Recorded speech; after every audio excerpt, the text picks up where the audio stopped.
Quel début en beauté pour le 36e Tour Poitou-Charentes avec une belle surprise pour les Chauvins. Freddy Vetto, bonsoir, le leader est très connu ici. Bonsoir, bonsoir à tous. Le premier vainqueur sur ce Tour du Poitou-Charentes est français. Marc Sarraut, c'est un habitué de l'épreuve. C'est sa troisième victoire sur les routes régionales. Il endosse le maillot blanc de leader du classement général. Marc Sarraut qui s'est imposé en costaud à l'issue d'une course marquée par une échappée, longue échappée de 6 courageux. Patricia Perrin vous résume cette étape. Qui pour succéder à Connor Swift? Les principaux favoris comme Benjamin Thomas sont déjà aux avant-postes.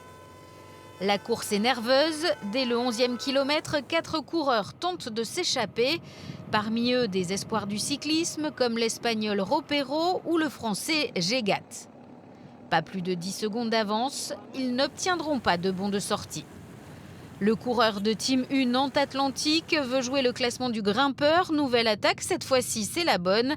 6 hommes vont s'installer durant plus de 150 km à l'avant de la course. J'avais dit directement que je voulais être à l'avant et j'y suis allé une fois, ça va fonctionner et j'y suis retourné, c'était la bonne. Dès demain, on va essayer de retourner à l'avant et prendre des points pour le grimpeur, quoi. Cette échappée prend rapidement une minute d'avance, mais l'écart se stabilise. La faute à l'équipe Euskaltel-Euskadi, non représentée à l'avant. Les 6 de tête insistent, les Basques se découragent.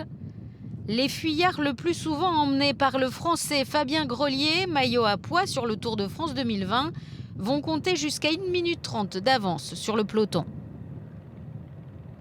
Ça a été long, ça a été très difficile, c'est des bonnes journées. Si sur une course comme ça, c'est toujours intéressant d'être à l'avant, surtout à la première étape. Du fait qu'il n'y ait pas de maillot défini, on ne sait jamais ce qui peut se passer. Et à 15 km de l'arrivée, avec le retour du peloton, le coureur de Total Energy tente le tout pour le tout. Il est suivi dans son aventure par l'Espagnol Martin Galan. Ils vont résister jusqu'à 5 km de la ligne. Perini accueillera un sprint massif dominé par Marc Sarraut, le natif de Vierzon.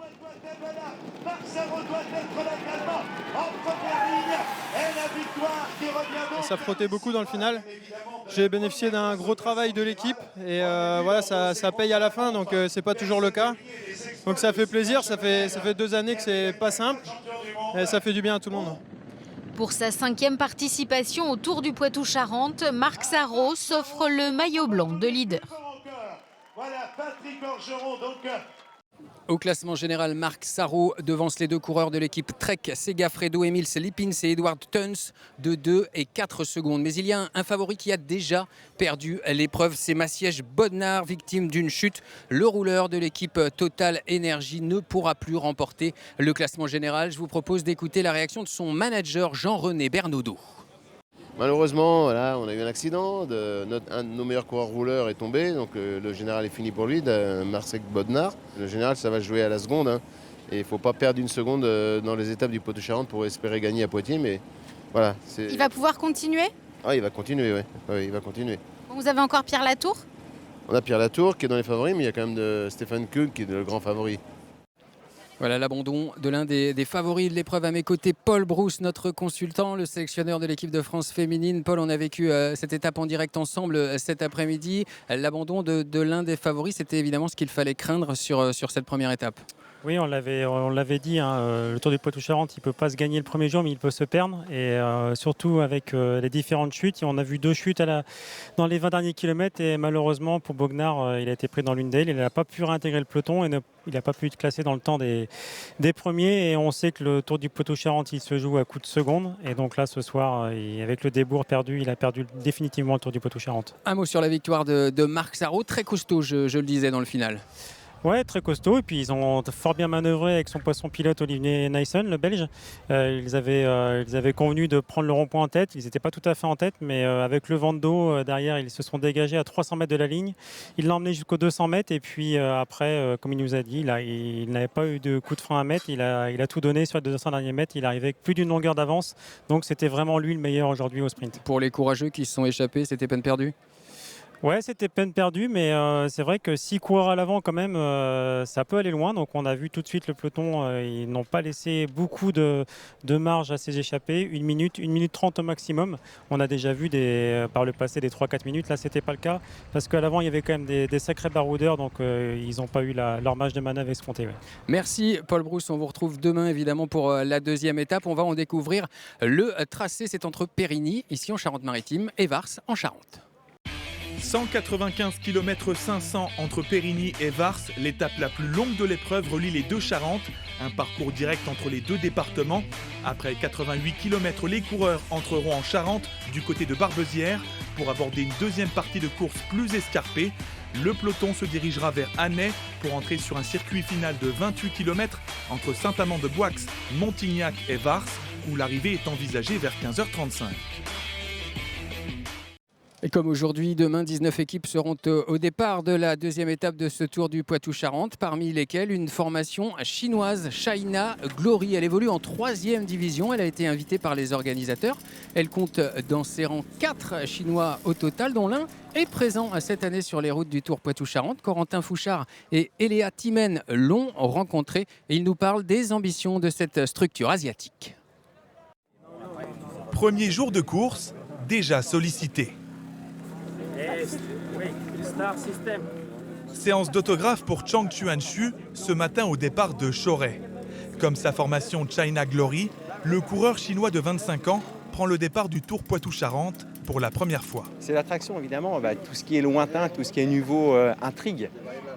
Beaucoup aussi se demandent comment ça a pu se créer en si peu de temps. Décembre 2021, Amael Moinard est contacté par les décideurs chinois. Moins de 2 mois plus tard, l'équipe est créée. China Glory, structure chinoise mais équipe internationale. Son ambition, former des coureurs chinois au cyclisme professionnel auprès de coureurs occidentaux. La différence de niveau n'est pas la même. La pratique du cyclisme en Chine n'est pas du tout le même qu'en Europe. Mais aussi, imaginez-vous arriver en Chine, et donc l'orthographe n'est pas le même, la manière de se nourrir n'est pas la même, la manière de vivre n'est pas la même. Tout est différent. Donc il faut vite apprendre et c'est pas simple, mais il progresse énormément. Pas simple, notamment pour communiquer, car les coureurs chinois ne parlent pas français ni anglais. Il y en a un qui arrive un petit peu à parler anglais, mais sinon ça va plus vite et c'est plus facile avec la technologie, avec les téléphones, avec traduction, avec les réversos et toutes les traductions qu'on peut avoir directement en français-anglais, en français-chinois ou anglais-chinois. This is Shu, and Shu is ready to race, huh? Ready to race. Yes. Quelques mots balbutiés. Alors devant un micro, Chang Chuan-Chu compte sur ses coéquipiers pour faire la traduction. Il dit qu'il était il était en Hollande. Il a pu bien s'entraîner en Hollande et maintenant il est prêt pour la course. Et pourtant, Chu ne sera pas allé au bout de cette première étape. Abandon à 31 km de l'arrivée après une lourde chute suite à un passage de bidon. Un accident qui ne change en rien les objectifs sur le long terme des dirigeants. La première ambition, c'est de terminer les Jeux Olympiques de Paris avec un coureur chinois. Donc pour cela, il faut déjà pouvoir se qualifier. Donc il faut marquer des points. Donc ça veut dire apprendre un petit peu la stratégie de course, aller faire quelques résultats sur les courses certainement en classe 2, un petit peu moins importantes qu'ici. La marge de progression est immense. L'optimisme et les moyens au sein de China Glory sont là pour faire décoller le cyclisme chinois. Et l'apprentissage se poursuivra demain pour cette équipe chinoise. Demain, deuxième étape entre Périgny et Vars. Rendez-vous à midi pour suivre le départ et à 14h05 pour vivre les 2 dernières heures de course en direct. À demain.